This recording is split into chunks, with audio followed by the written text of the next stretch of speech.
Hey everybody, Prepper Nurse 1 here. You see the puppies are happy to be out and running around.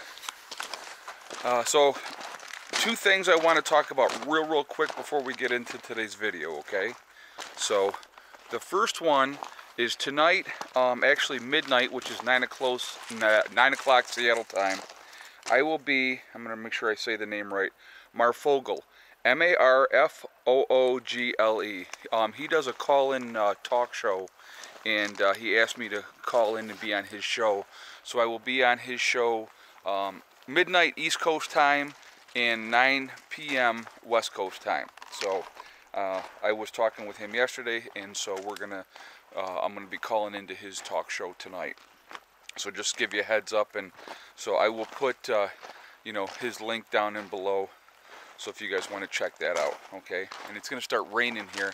The forecast is for 100% rain for the rest of the day, and so it's milder today, and I can hear the rain starting right now. Okay, so the second thing I want to talk about. So first of all, it is January 8th, 2019.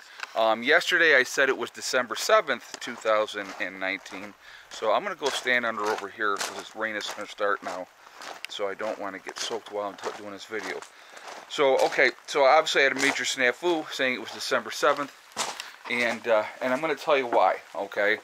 I did a video December 7th, and if you guys go back and look from now back to December 7th, the least viewed video I've had in that time frame will be December 7th. A video that I did honoring the men and women that were killed, with the December 7th attacks on Pearl Harbor. And I'll tell you what, guys, it has really bothered me, because if you go back and look, the last I looked, which was yesterday, I had 2,005 views on that video, which is like the lowest viewed video I've had in quite a while. The reason that it bothered me so much, because people don't care anymore. I basically was doing a video of kind of a tribute to them, and so it's been on my mind a lot, and I've been going back and looking to see where the views were, and in that time it's gotten a few more to get up to 2,000 views, but it made me realize that as the passage of time goes on, people could care less about the past, and so it really did bother me. And you have a lot of, the veterans that were World War II veterans are all gone now, so, there's very few of those gentlemen left, so, and women. I don't want to leave out the ladies, but so yeah, that had been on my mind, and I had a snafu yesterday, and I called January 7th, December 7th, so that is the reason why. And it was cold, and I was walking, so maybe that was part of it too. We had freezing rain yesterday. Anyway, so that was kind of like the reason. That has been on my mind, so was part of the problem why I did that, okay? So we're going to get into today's video, and I'm curious to see how people are going to react to today's video. There's a report out in Arizona, a nursing home. It's like a head administrator of this nursing home group has resigned, and the board of whatever for these nursing people have accepted his resignation. Well, of course, he had nothing to do with what had happened, but there was a comatose woman in Arizona that ended up giving birth, and nobody knew she was pregnant until she gave birth. So obviously somebody had raped this comatose woman. We had a similar incident here several years ago in Rochester, New York. Horace, and you can look the information up, the guy's name was Horace, was an aide at a facility with, there was a lady who was a comatose patient, and he was having sex with her, and he got her pregnant, and they found out that she was pregnant, and they did an investigation. And the way they do these investigations is every male that works for the facility will be given a DNA test, and that's what happened in this facility. I actually worked in the facility after this whole incident had happened, and I actually talked to one of the guys that worked at the facility, and he was a nurse as well.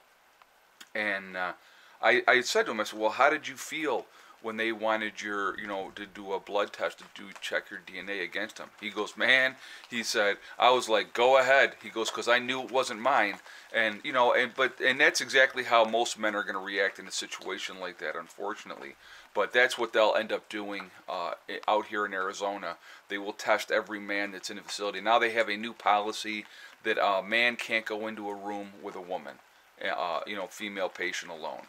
So, I mean, and it's sad that it has to come to that, that somebody would take advantage of an individual that is compromised as that. It's very, very sad.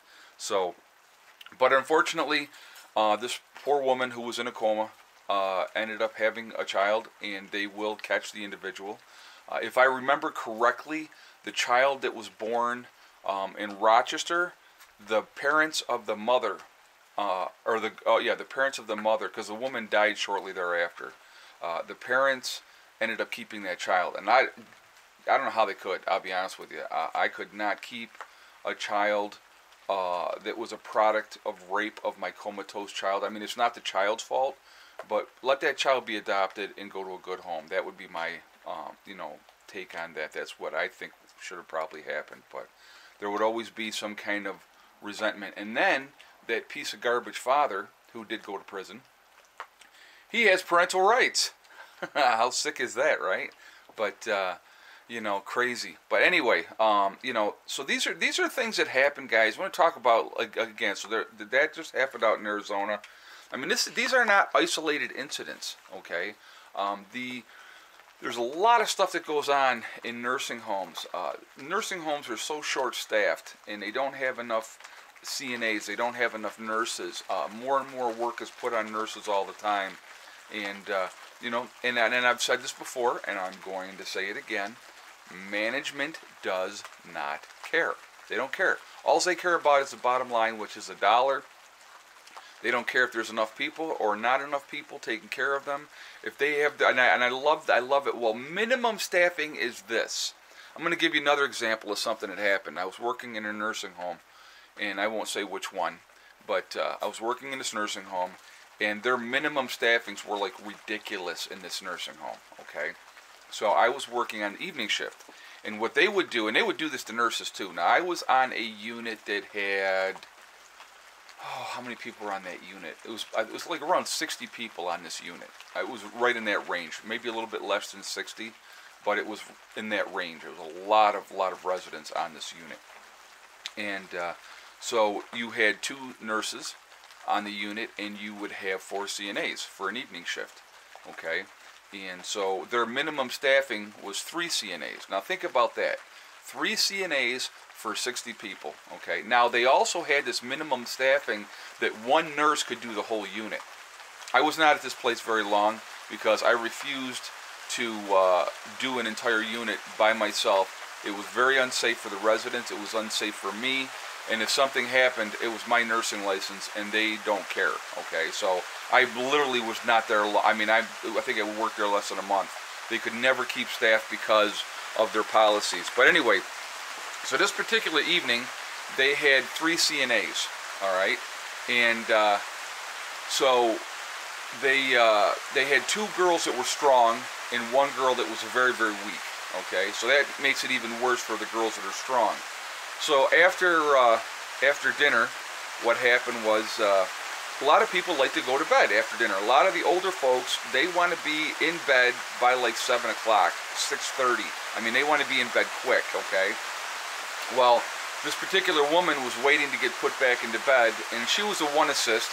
Well, what they were doing is they were putting all the 2 assist people into bed first, trying to make it easier on themselves, okay?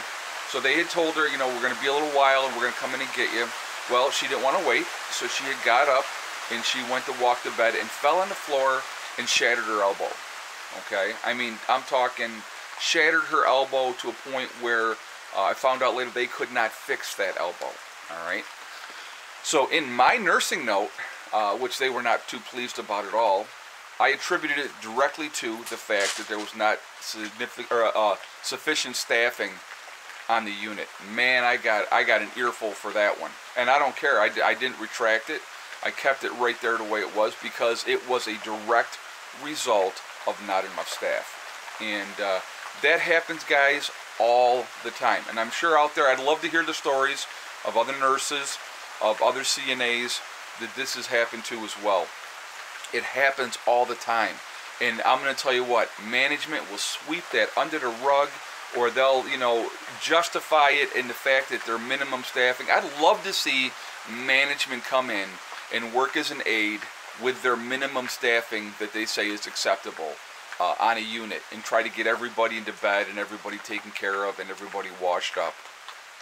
They wouldn't do it for a week. I'm telling you right now.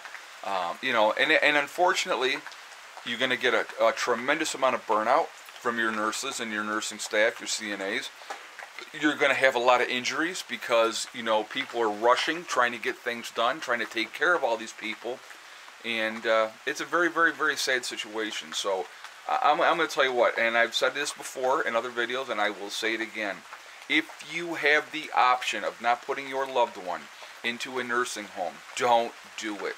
It is the most horrific thing that you could do to a person. If you hate them, throw them on in there. Because I'll tell you what, I mean, and even your more upscale nursing homes, there's never going to be enough people. I mean, there should be a lot of people taking care of these people. But they don't want to do it. They don't want to pay people. They don't want to pay them a decent wage to do it, number one. They don't want to have too many because it's like, you know, they're not making their bottom line. And that's the sad truth of it. It all comes down to money. If it's a non-for-profit, it's a little bit different. But if it's for-profit nursing home, forget about it. They could care less. I'm just telling you. I mean, I've like I said, I got 24 years as a nurse, and I got 5 years as a CNA under my belt. So I know what I'm talking about. Anyway, so, you know, it's a very, very sad situation. And it happens all the time, and it's never going to change. Until people get up and really do something. I'm watching the dogs are out there running like crazy. They don't care if it's raining. But that's you know, that's how it is, unfortunately. Okay. So, you know, it's very, very sad world we live in. I'll tell you what, that we can't take care of the people that help make this country what it is. So, it's not a matter of that they should be treated right. They deserve to be treated right. It's the right thing to do.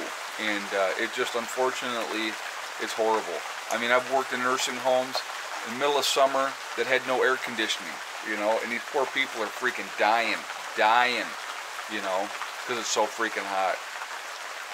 And like I said, management don't care. They just really don't.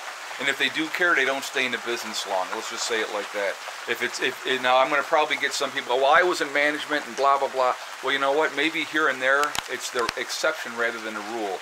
Because the rule is that management could care less. And prove me wrong. You can't. I'm going to tell you right now. Anybody out there that was in management, prove me wrong that you care. Because, like I said, there may be an exception to the rule here and there. But for the most part, management could care less. And that's just the way it is. And of course, they're making all the money. And, you know, they're not taking care of these people the right way. And they're getting a lot of money to take care of these people. And they deserve to be treated right. So, I'm going to pan this around here so you guys can kind of see. Crazy weather. It's going to be raining, like I said, the rest of the day today. It's about 1 o'clock in the afternoon right now. You couldn't tell because of the gray skies, so I figured I would tell you. Anyway, guys, you know, again tonight, Mac Fogel, MacFogle. I will be on his show tonight at midnight. He's out in Seattle, Washington, I believe, and so that's why it's 9 o'clock his time, midnight East Coast time. And I'm gonna be on his show. So if you would like to come over and check it out, and I will give you the link to check out his channel as well. Okay. So anyway, remember, guys, we are all in this together. Remember, hug and kiss the ones you love. Tell them every single day. Tomorrow is not guaranteed. We never know what's going to happen. And remember, guys, STD. It's one step at a time, one thing at a time, and one day at a time. Whatever you're trying to do, whatever you're trying to accomplish, you can do it. The only one that's going to stop you from getting there is yourself, okay?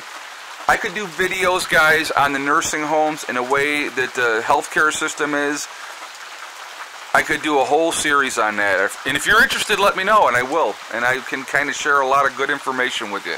All right? Have a great day. Prepper Nurse 1, out for